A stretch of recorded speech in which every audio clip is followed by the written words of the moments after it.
Greetings and welcome to another edition of The Watchmen. We are just a couple of dudes sitting on the wall watching the world go by. And this time, I'd like to welcome Checkmate to the production. How are we doing today? Oh, we're doing just fine. It's a nice, humid, hot day here in the D.C. area, and things are well by you. Yep, we've got a nice little toasty 98 and some humidity here in the Midwest. Great times. Really enjoying the stepping outside and sweating. So I don't know who has more humidity. You guys probably might. Yeah, I think we do, and I don't know if this is global warming or just something they used to call summer. It is summer. It's hot in the summer. Yeah. Oh, anyhow, we digress. We're going to start anytime we got some news or action coming out of the Holy Land, the Promised Land.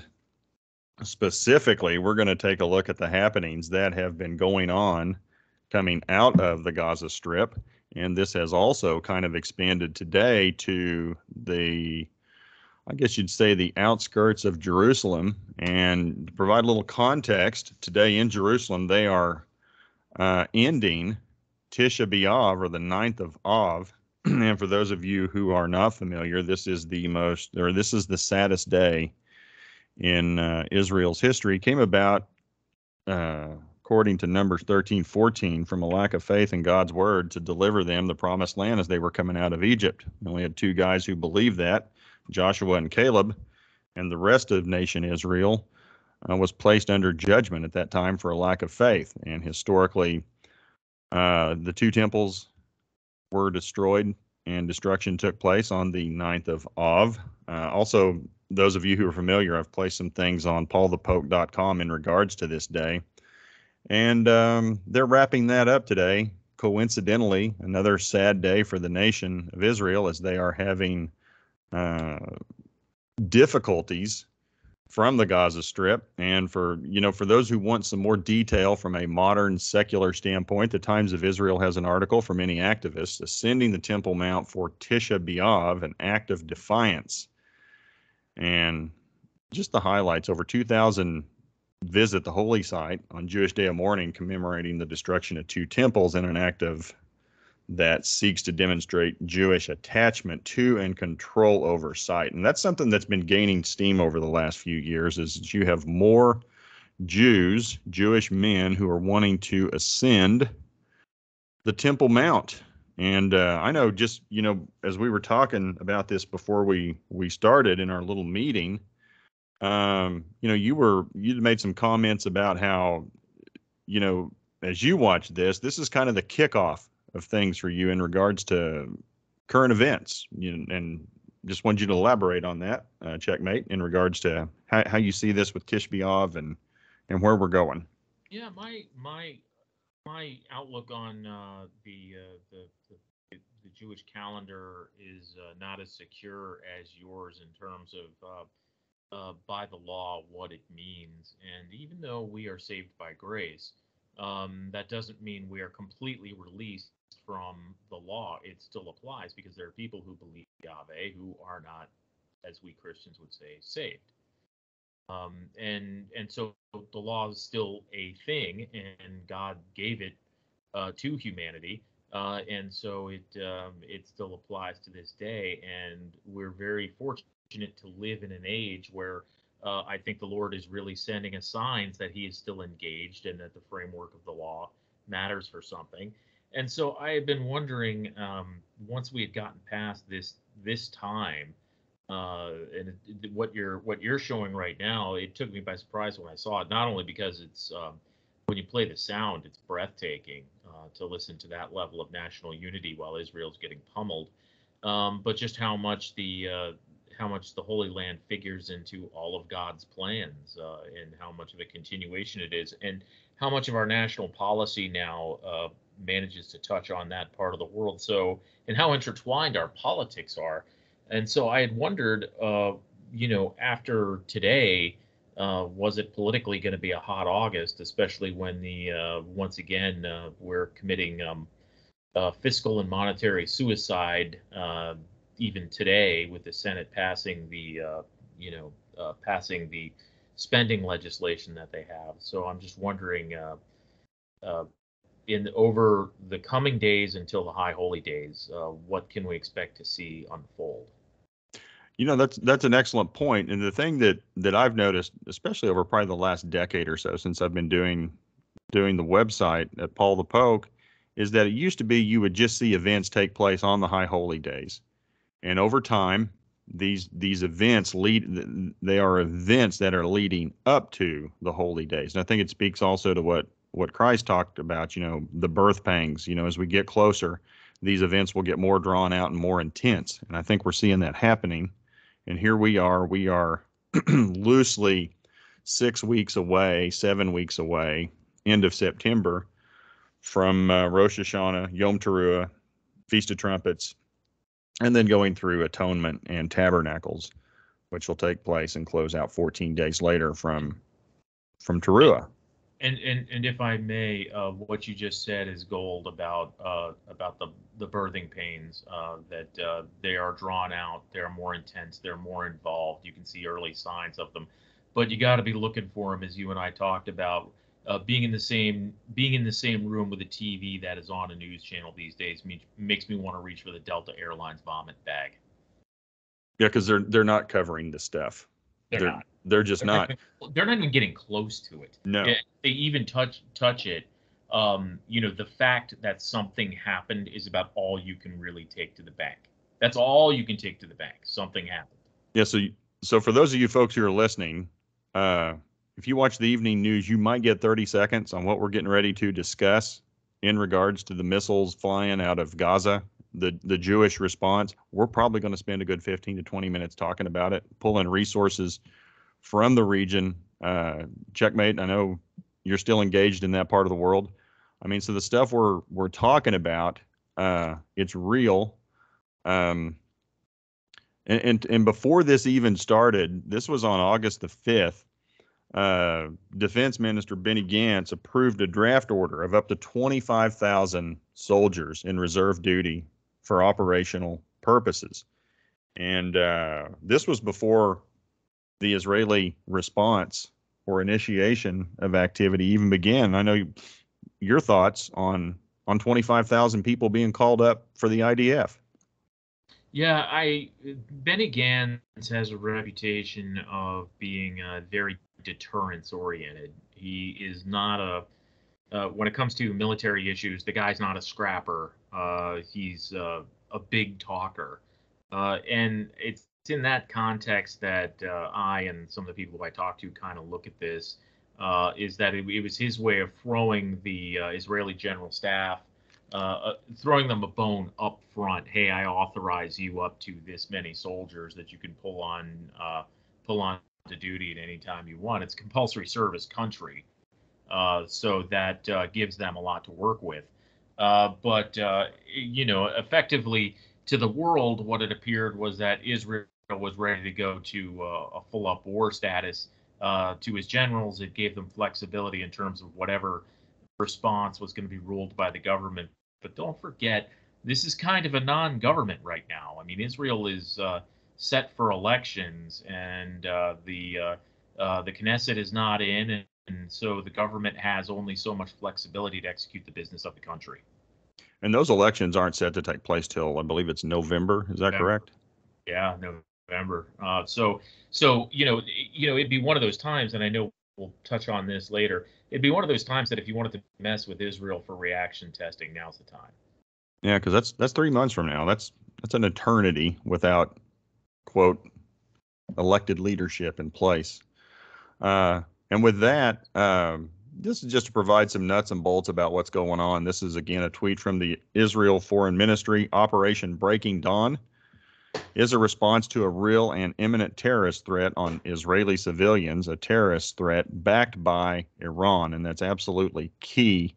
The IDF continues to target Islamic Jihad terrorists as necessary to stop the indiscriminate rocket fire on civilians and end this threat. Now, keep in mind, Islamic Jihad is different than Hamas, but what is important to understand is this is an Iranian proxy, and we're probably going to touch on this a little bit later, but the timing of the initiation of Islamic Jihad's military intervention is going to have its roots, if you can believe this or not, in regards to negotiations in Vienna with the Iran nuclear talks.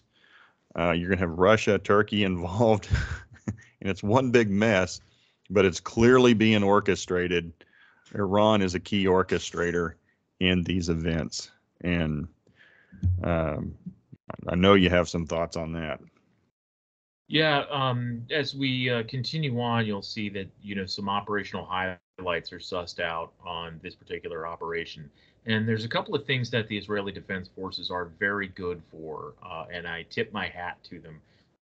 Number one is record keeping, and number two, one of the things that they're really good at is they're extremely humanitarian in how they conduct their business.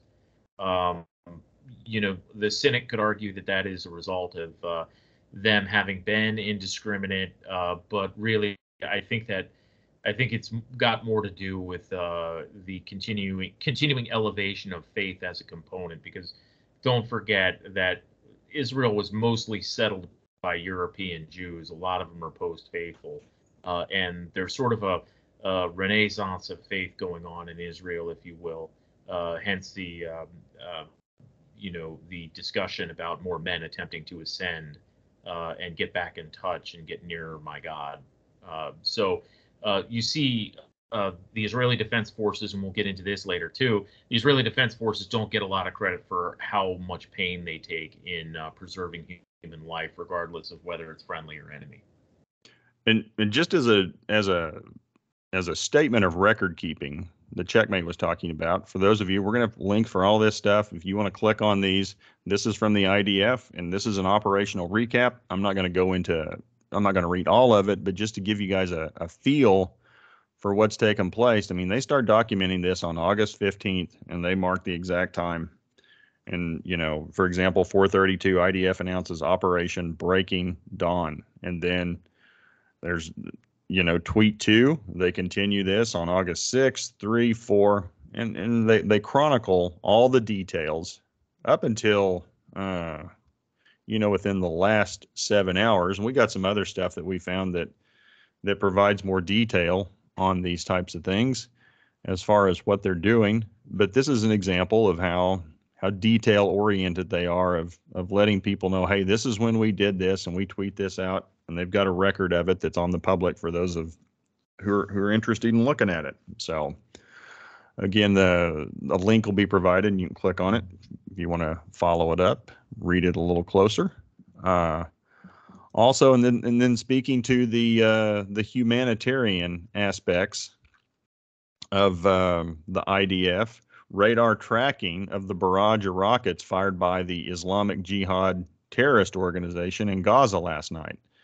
And this is a site that shows where rockets landed, a place where Palestinian civilians, including children, were killed by a misfired rocket. And so here's a map showing where the rockets were fired from in the red, and where some of them fell on their own population, and a lot of the damage that has been done to the civilians in the Gaza Strip.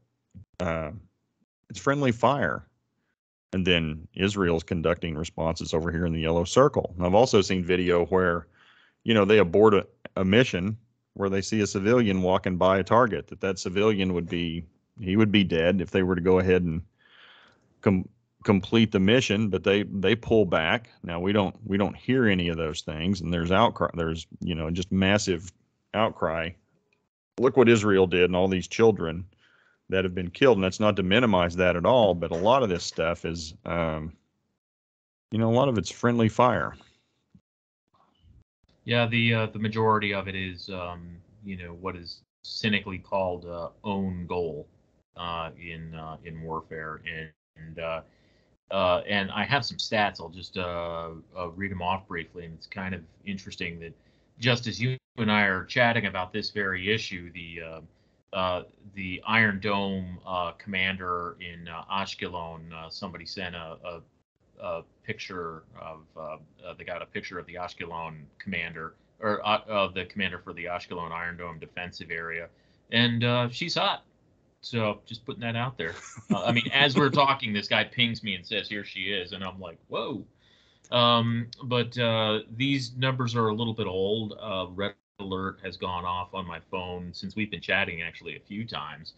That more rockets are being fired, and there's 100 reasons for why that would be.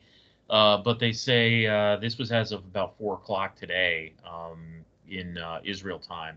780 rockets were launched against Israel. 180 fell short in Gaza. I would assume that also includes things that misfired on the bipod. 330 hit open areas and were not intercepted. 270 interceptions were initiated on the Israeli side with a 97% hit rate for Iron Dome. That's outstanding. And that's the thing, too. People in the United States don't realize when these sirens go off, you literally have, depending on where you are located from Gaza, obviously the closer. 5 seconds at the outside. Absolutely. I mean, so you're talking Ashkelon. God, you got 15 to 30 seconds, and if you're Jerusalem, you might have a minute if you're lucky to find a shelter. Yeah. I mean, we wouldn't put up with that for a second in the United States. And so I don't have the scale of this, but this can't be more than, it's got to be less than 5 minutes from Gaza to Ashkelon, if it's even that far. Yeah. So, and then, we'll back this out and you get a little bit more. I think Tel Aviv has maybe 45 seconds to respond to a rocket fired from northern Gaza or anywhere in Gaza. We wouldn't put up with it for a second here in the United States. Yeah. And then Checkmate sent me this one. Israel Defense Forces kill entire top brass of Palestinian Islamic Jihad. So they have all been martyred, and they will be looking, Palestinian Islamic Jihad will be looking for new leadership. So.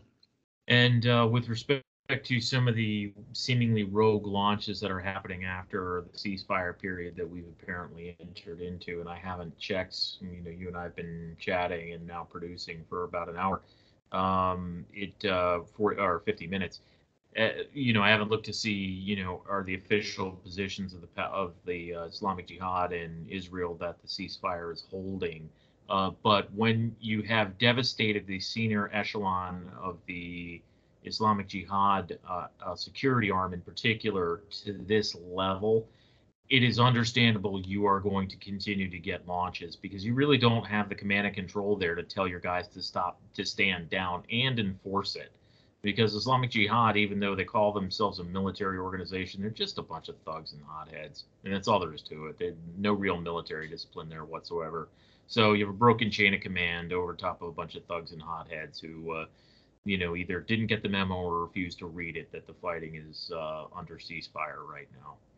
And that leads us to, this is from Daily Mail out of the UK.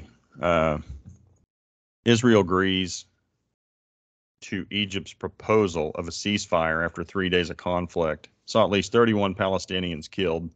Most of those are senior leadership and, quote, soldiers, I think is loosely described by Checkmate. And hundreds of rockets fired. He gave you the numbers updates as far as how many numbers of rockets have been fired towards or intended towards Israel. Roughly 275 have been wounded. And again, it's unclear, as if both sides have been following up on the ceasefire. So, and from the Gaza Strip in Israel, we're going to take a move to Revelation 9. Specifically verses 15 and 16. So the four angels who had been prepared for this hour and day and month and year. That's one thing. I'll stop right there. You tell me God's word is not specific. Four angels created for a specific hour, day, month, and year. God has a specific time in mind. Were released to kill a third of mankind. So all you folks out there who say we're in the tribulation, I've not seen a quarter of mankind killed or a third of mankind killed. I mean, you just start taking numbers of that. Like the initial one in Revelation 6, a quarter of 8 million people would be 2 million people. And then a third of that, which is being discussed here, would be another 2 billion people. I mean, so that's half the planet wiped out here, population of the planet by the sixth trumpet. And the number of the mounted troops was 200 million. I heard their number. Well, that's one of two options currently. That's either India or China. And the way things are going and the way these two countries are posturing, my money is on China. And this is mostly in response to Speaker of the House Pelosi's visit to Taiwan earlier in the week. And again, this is from the Daily Mail out of the UK.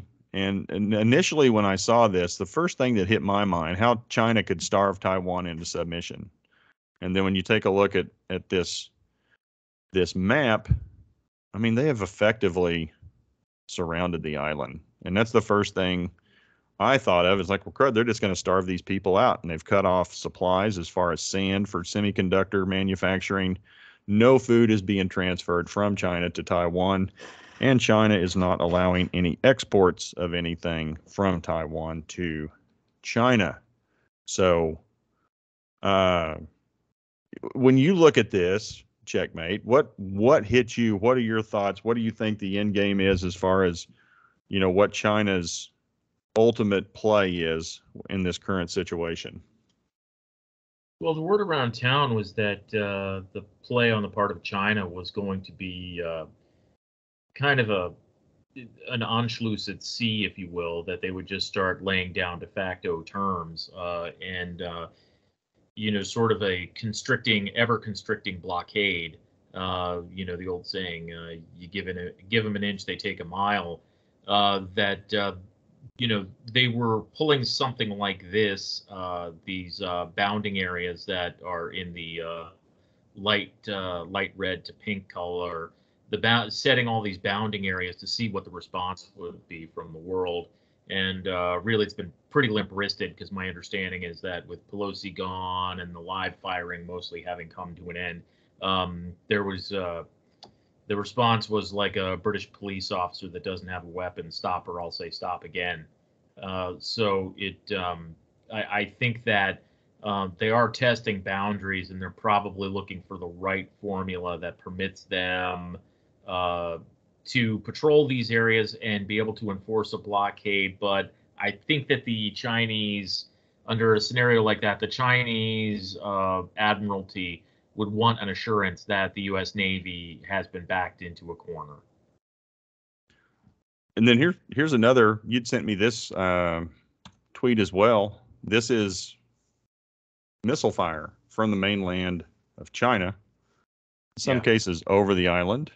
And clearly they're demonstrating they can do it. Yeah. And China does this because they have to align certain political functions within Taiwan. Making an overt move too quickly for a country that's kind of insecure about not just the ability of its military, but the reliability of its military. To go all in all at once would be really unprecedented for the Chinese. And they have a tremendous advantage on the island of Taiwan, and that is there is a fifth column that lives among the Taiwanese. There are members of Taiwanese society who their attitude is, I would rather live on my knees than die on my feet. Some of them are afraid of what would happen to family back on the mainland were they not to protest. And so China really has to empower them. And so they have to, the aggression that they direct toward Taiwan and how it lands with the rest of the world really impacts their strategy of getting the Taiwanese to willingly come back into the fold, or at least have a sizable enough set of collaborators on the other side to draw from in terms of pacifying the place when the fighting ceases. And so from that, China had their response to Speaker Pelosi's visit in disregard of China's strong opposition and serious representations. Speaker of the U.S. House of Representatives Nancy Pelosi visited China's Taiwan region, claiming a little ownership there. On 5 August, the Ministry of Foreign Affairs announced the following countermeasures in response. So, Nancy, you show up over here. This is our response. China U.S. theater commanders, they're no longer talking. Defense policy coordinations have been canceled. Canceled military, maritime, consultative agreement meetings. Feel free to jump in. How much of this stuff is actual real teeth into something versus just posturing and it sounds tough, from your end, checkmate. Well, it would be a big deal to the people at the State Department because these are diplomatic status symbols. The fact of the matter is that the Chinese are going to talk to the head of the U.S. Indo-Pacific Command if he comes to Beijing. They're going to talk to the embassy. They're going to talk to the military attache's office. And in some of this, all they're really doing is taking a feel-good measure and making it more honest. I mean, number 8, for example, the China-U.S. talks on climate change. This is sort of where I get caught up in not wanting to speak ill of a former friend, but I used to work with the guy who's now our ambassador to China, and he's good man, smart man, decent man. Really means well, but when he said that this was a big deal to the United States, it's like, come on, Nick, you get bigger priorities than something that the Chinese had never intended to adhere to anyway. Well, I mean, they're still burning wood out there in parts of the country for fuel, and they've got more junk they spew in the air. Them in India. I mean, come on, they're not serious about it. It's and this and that's accepting the proposition that man can alter God's creation that badly before God actually steps in and does something to ameliorate it. Well, and two points on that point. China, I mean, we are at polar ends of the spectrum on this deal. We just passed legislation, which you referred to earlier in the broadcast, about how the United States is going to spend billions upon billions of dollars thinking we can alter the climate, and China's showing no regard for the things they're doing that they could possibly. I mean, the whole thing is just crazy. We couldn't be further apart on these issues. I agree. Number 7, counter narcotics. I mean, I guess that means China will send more fentanyl into the country than they have been. I mean, that's really what it comes down to. Is here again, it's all they're doing is they're using a phony premise, Nancy Pelosi visiting Taiwan, to make more honest their agenda that they were never adhering to in the first place. None of this stuff was really all that meaningful. And China, they have a lot of credibility when it comes to transnational crime or crime of any matter. That's or criminal matters. I mean, when I think legal enforcement, gosh, let's go to China. Exactly. When I think rule of law, I think basic.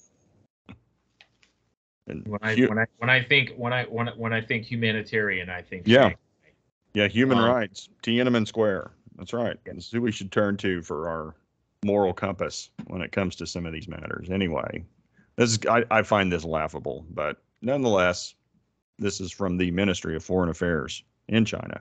Yeah, I mean, if I were the Secretary of State, I would, say something dignified and restrained and high-minded and lofty to something like this. And I would turn around to my Assistant Secretary for East Asian Affairs. I would say, good, now we can knock off the busy work garbage that some of your officers are doing to support this nonsense. Yes. Yeah. We're not in charge. We can straighten things out. Oh, I laugh because if not, it'd make you cry.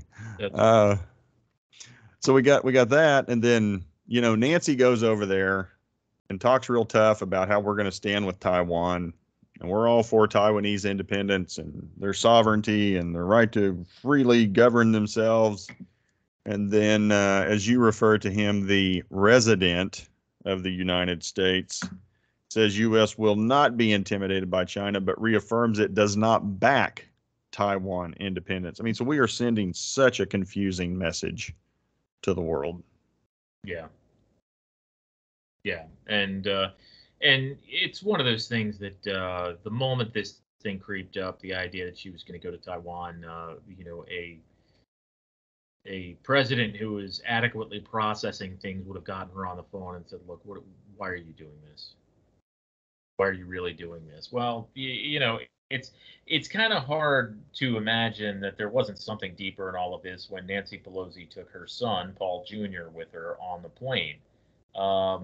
Word has it that he disappeared from the congressional delegation in South Korea at one point, and was unaccounted for by the embassy staff, and then rejoined the delegation. But fact of the matter is that what really was the point of this trip? Was it to make things really, really bad, anticipating a Trump return? Was it designed to enrich her and her family one last feed at the trough before she's out of a job in November? Who knows? Well, that and I'll tell you what's been interesting too is to listen to Pentagon spokesman John Kirby. He's gotten a little testy over this because the press is clearly turning up the heat, surprisingly, on President Biden and his administration and their handling of multiple affairs. And he didn't like some of he actually got some tough questions, over the issues we're talking about. It's like, look, you're sending out one message and the Speaker of the House is sending out another.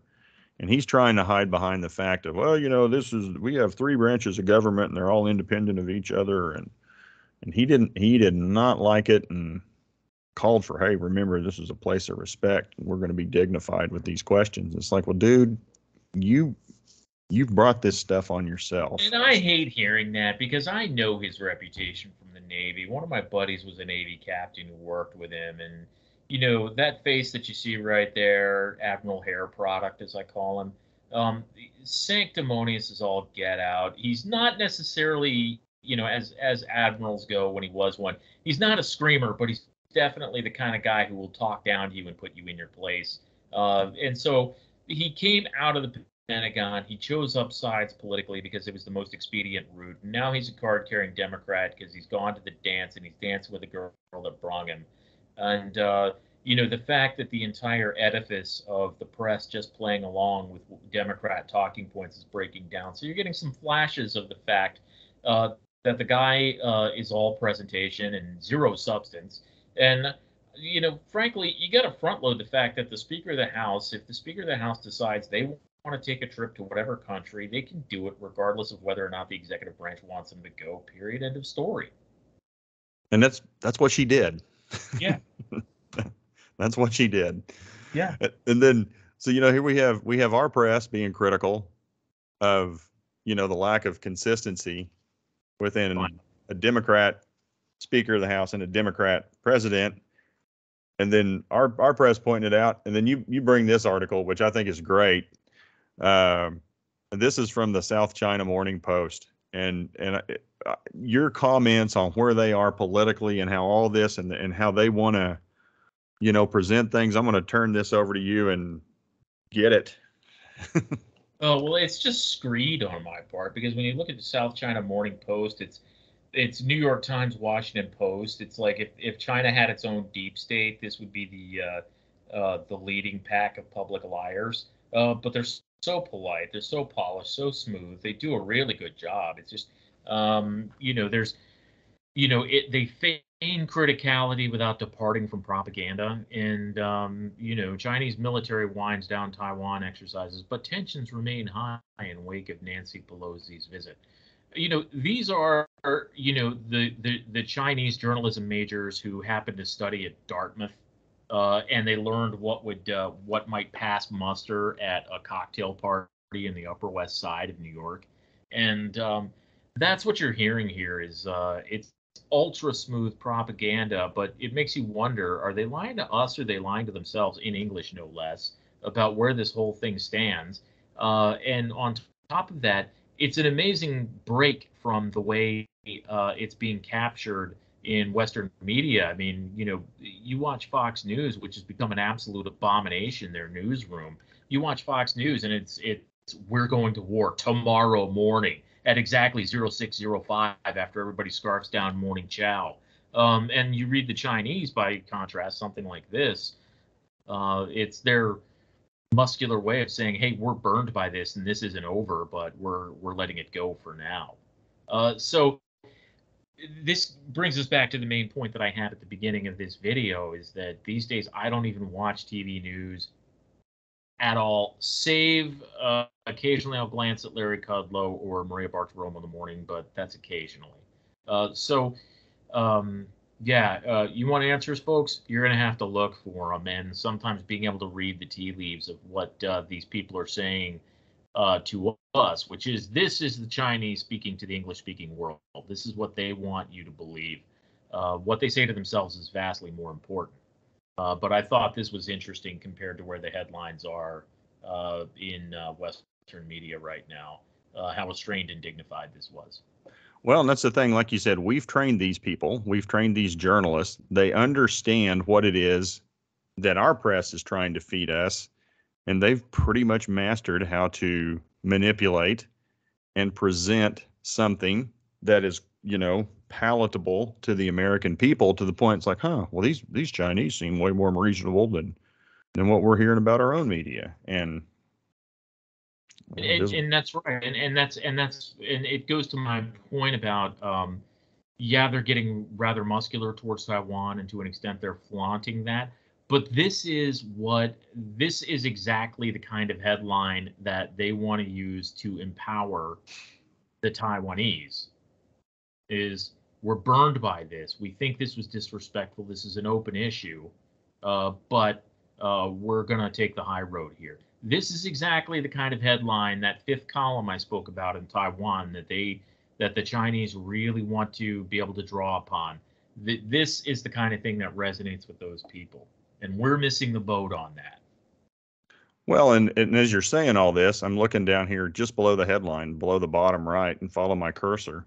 Why you can trust South China Morning Post. You can click on here and understand why you can trust us. And oh, by the way, we're very, very thoughtful. We have journalists in Hong Kong, 2 of them, and 1 in Taipei and Taiwan. So we're providing a balanced response to this from groups of authors who are arguably against the Chinese government. So anyway.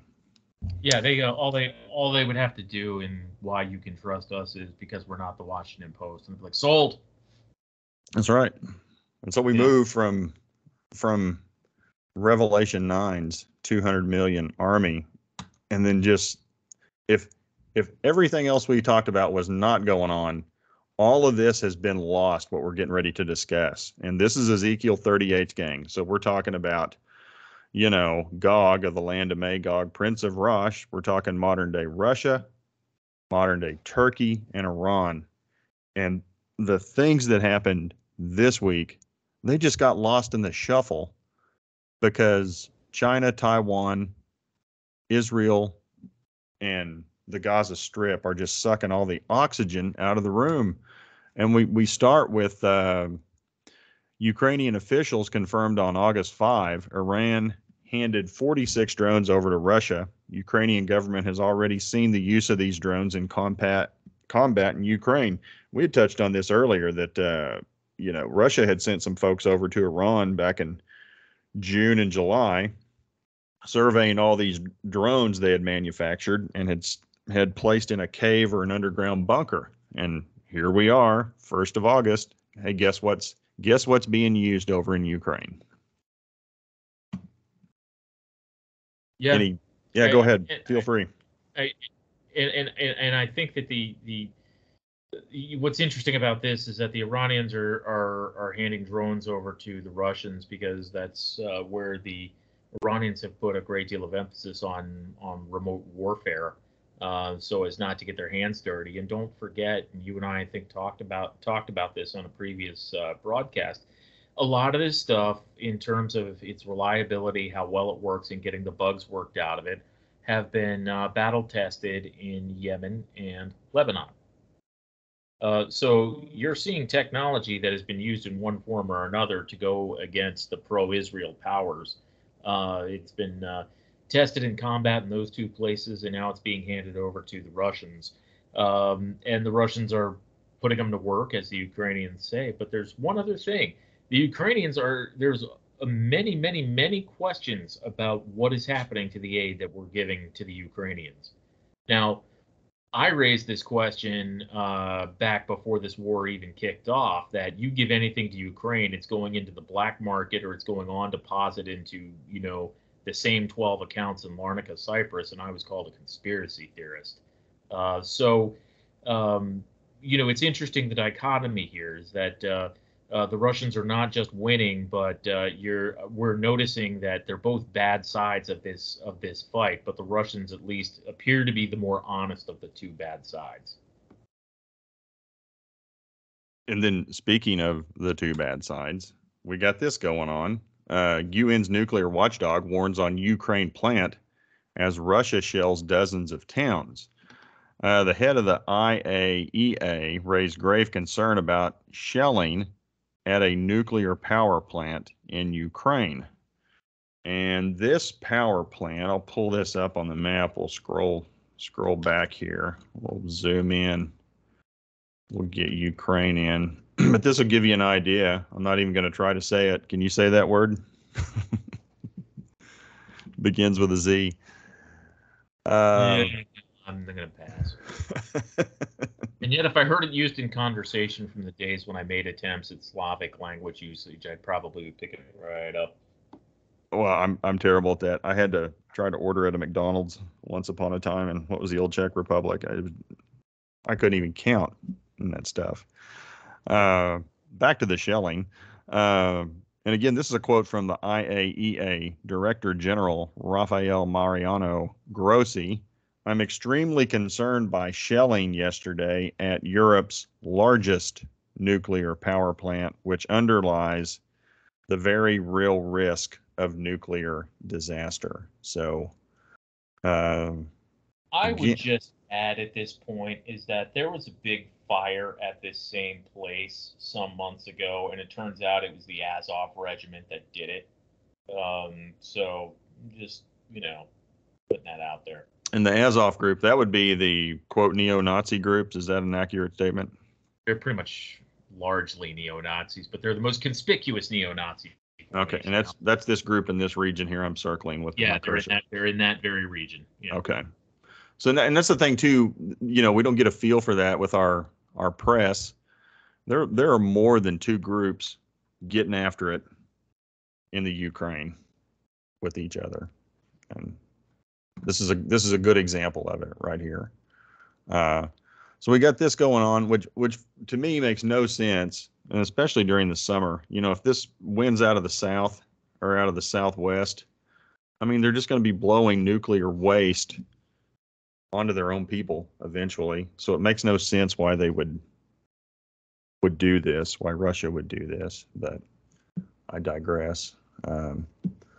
So from there, we go to Vladimir Putin and Recep Erdogan got together in Sochi. August 5 was just a massive day. All kinds of things started on August 5th for whatever reason. They get together, and the result of these two guys getting together is that 5 Turkish banks have adopted Russia's mirror payment system. And effectively, Turkey is going to start making payment in Russian rubles for deliveries of natural gas.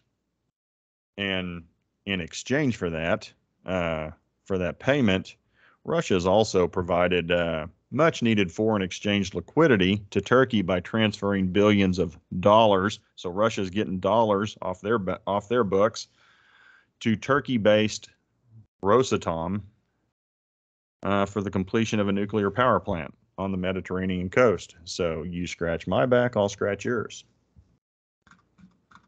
And we talked about this in our, before we started this, this is Putin has come out of this deal smelling like a rose with his invasion of Ukraine. I mean, economically, the ruble's stronger. He's making more money than he's ever made, and things are going his way. Yeah, things are going well for the Russians right now. They're going really, really well for the Russians right now. This whole ill-advised adventure is achieving the exact opposite of what they set out to do in the West. And they just frankly could not have been more wrong about the effect of sanctions. And one of the outflows of this, and again, our press is not talking about this, but just the idea of Russia, China, the BRICS countries, Brazil, Russia, India, China, and South Africa, the idea of using a basket of currencies as a reserve currency to conduct business and payment for goods, and the outflow of that, and the scary thing, two things we talked about in regard to this economically. One, the dollar's getting stronger and stronger. And what if one morning we wake up and China's decided to devalue the yuan, what that does to our markets and global economies? And then second, the Saudis are openly discussing the idea of conducting more trade with the Chinese and making oil payments, gas payments in yuan. Again, a shot across the bow at the dollar. Now, ultimately, people question whether or not there is enough currency to complete these types of transactions. But the thing that concerns me is if, these guys get together and decide, hey, let's just see what happens. And they're all willing to roll the dice, and just the domino effects of what that would do to a global economy, the value of the dollar in our markets. Yeah, 8 hours of sustained shock from something like that. Because these events tend to happen in succession very rapidly. So if you started in the morning, New York time, just before the bell, making an announcement like that, it would be a long day, and it would be interesting to see who might have the pile-on effect. And there was that flash crash back in 2008 where I became convinced later on that something like that had happened to make that worse, that enough bogus information got floated into the markets to spook it. And yeah, we have to wait and see. I think the mere announcement that the Saudis are willing to open the books, so to speak, on the subject of the yuan, because our relationship with them really is that bad at this point. That if they did it, I personally would be a little chapped as an American, but I would understand where it was coming from. They've been mishandled very badly for the past couple of years. Well, two things on that. I mean, so they did agree, the Saudis did agree to raise production, but it was only by like 100,000 barrels. I mean, it was a drop in the bucket. They're at capacity. Yeah. I mean, so it's not like they can do a whole lot more. So it was lip service to Biden, for the little fist bump, hey, I'm working with you. And then, their markets open on Sunday, ours open on Monday. So they could do something at the open of their business Sunday and essentially front run our markets by a good 36 hours. Yeah. And can you imagine the chaos? And they've wisened up about how they conduct their business because they've been really good about doing things over some of our holidays like Thanksgiving, long weekend, people are out, and they've gotten a lot sharper and smarter about the timing of these types of things. And, and we talked about this as well, drawing this back into China and Taiwan. We started, Michael Duville, for those of you guys who follow Paul the Poke, he's our economics guy. And he's been charting, put up a video this past weekend. I'm going to pull this up real quick and let you folks see this. But he pulled up a chart looking at capital outflows coming out of the Far East, but just in general, just money moving toward the United States. And, for those of you who are not familiar, literally hundreds of millions of dollars are pouring into the United States. Also know that Taiwan Semiconductor is building 8 plants in the Phoenix area. And then you have ancillary supporting businesses that are being built and constructed as well to support Taiwan Semiconductor. And I was exchanging some emails with him this morning, and he had made the comment that it's just understood in the Phoenix metro right now on Monday, Wednesday, and Friday, any company who has capability of delivering cement, all cement deliveries and production are going to businesses related to Taiwan Semiconductor in these 8 plants, and then the support businesses. So, historically, when you look at when money starts moving to the United States, it's seen as a safe haven, and people are pulling money, resources out of areas where they suspect trouble's coming. And it's just history, and we need to pay attention. It's a simple observation, but I think it's right on the money, literally, figuratively, pun intended. Watch the flow of money, watch where it's leaving, watch where it's going. Any comments, thoughts on that? And it's not just in terms of the capital flow itself, the capital flight. It's not just Taiwanese. A lot of people are speaking these days about various places in the United States where the Chinese are buying land near military bases. But there are people who have Communist Party's affiliations who are just buying residential property. Particularly in California, quite a bit. These are card-carrying members of the Chinese Communist Party, and I don't think they're doing it because they have some nefarious purpose that somehow the Chinese are going to overnight grow 100 troop transport ships and somehow show up on our shore, and they automatically have 3 hots and a cot in somebody's house. It's not anything like that.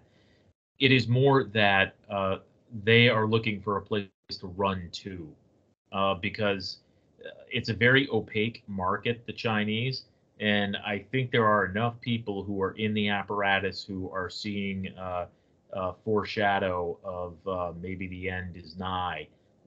Going into the next party Congress, which is a little over a month away at this point, 2 months away, I think.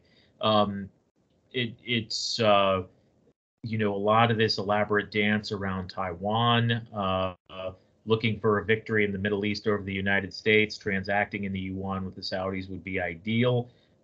They're really looking for a big victory in this party Congress, but it seems like the harder they look for it, the more the Chinese market looks like it's in bad shape, and it's just looking at the number of people who are buying houses that are from the Chinese mainland in Los Angeles in particular.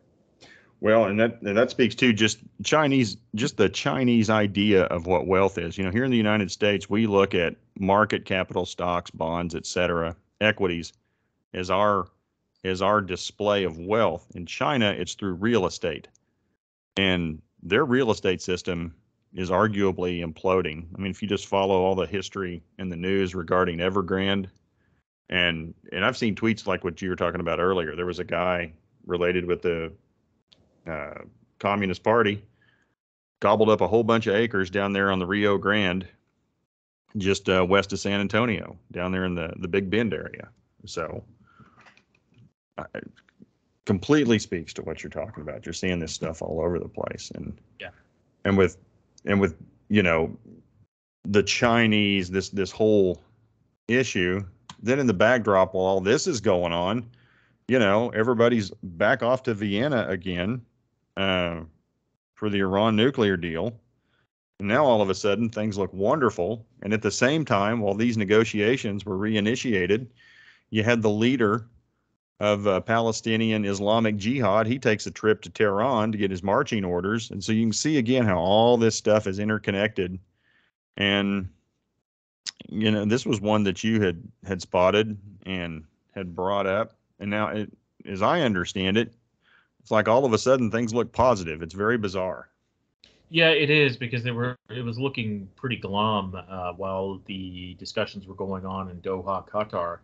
And what was interesting is that even the White House was saying, yeah, it looks like the discussions are flatlining.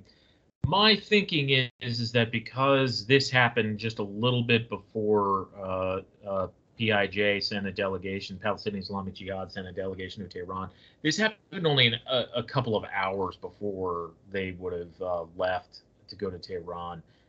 My sense of things is that skullduggery was once again afoot in the international financial realm because it happened very suddenly. I don't get why it seems like the Qataris were cut out of the loop and the Russians were tightened back up into the loop because Ambassador Ulyanov in Austria was very optimistic about the way the way the things could potentially evolve.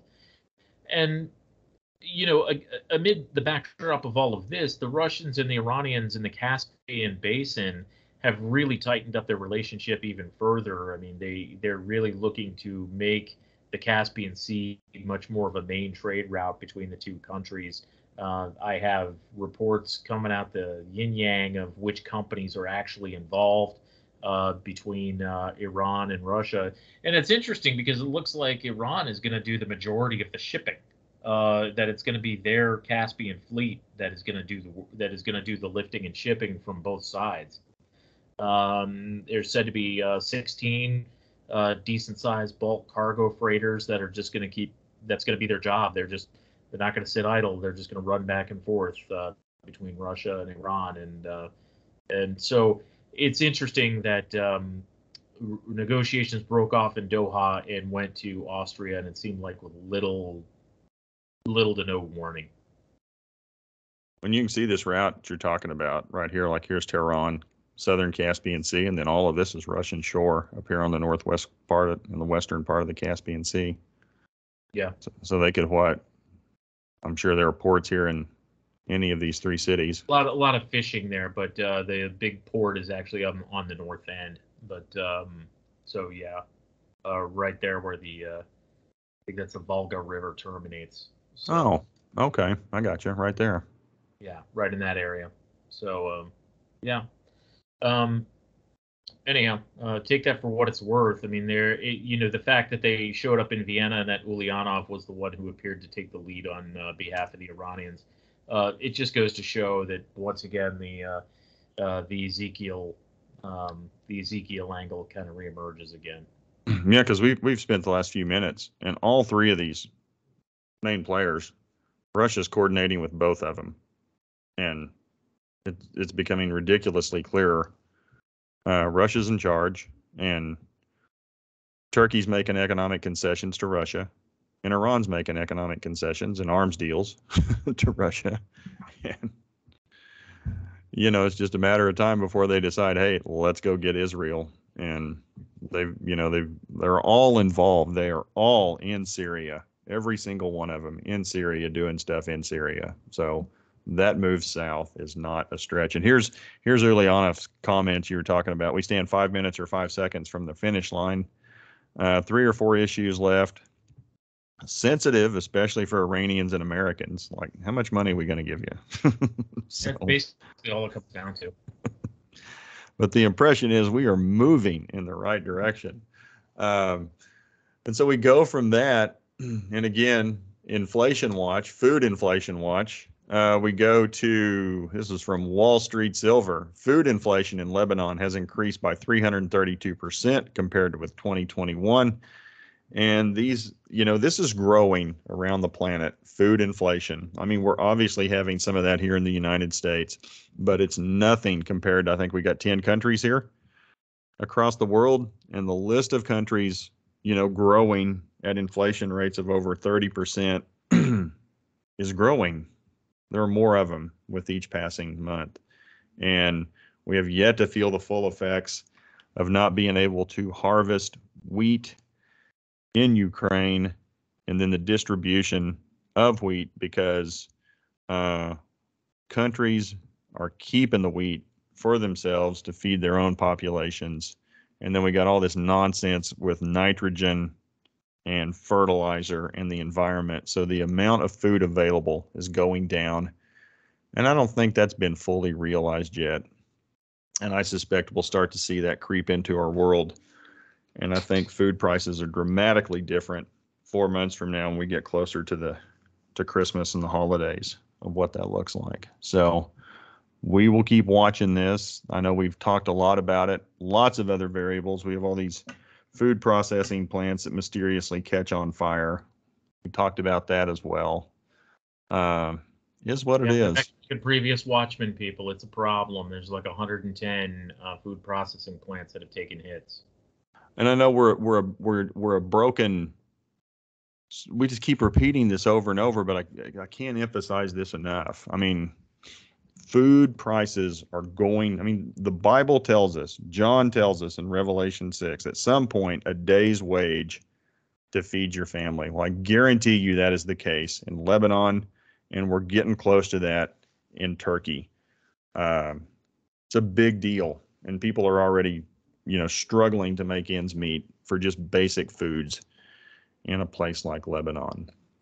And I think this last thing we have here, this was sent out by Checkmate had pointed this one out to me.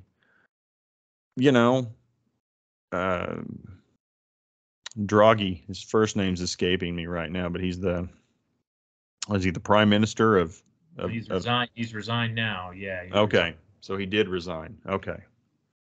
Yeah. But this article, I passed it along to include here, is that if the European Economic Zone, and we know that the Europeans play a passive role in what tends to be our fixation of Ezekiel 38, 39. But if they have a weak player, it is this country. But this is also the country that is on the receiving end, the initial receiving end of both Libyan, which is the country put in Ezekiel 38, and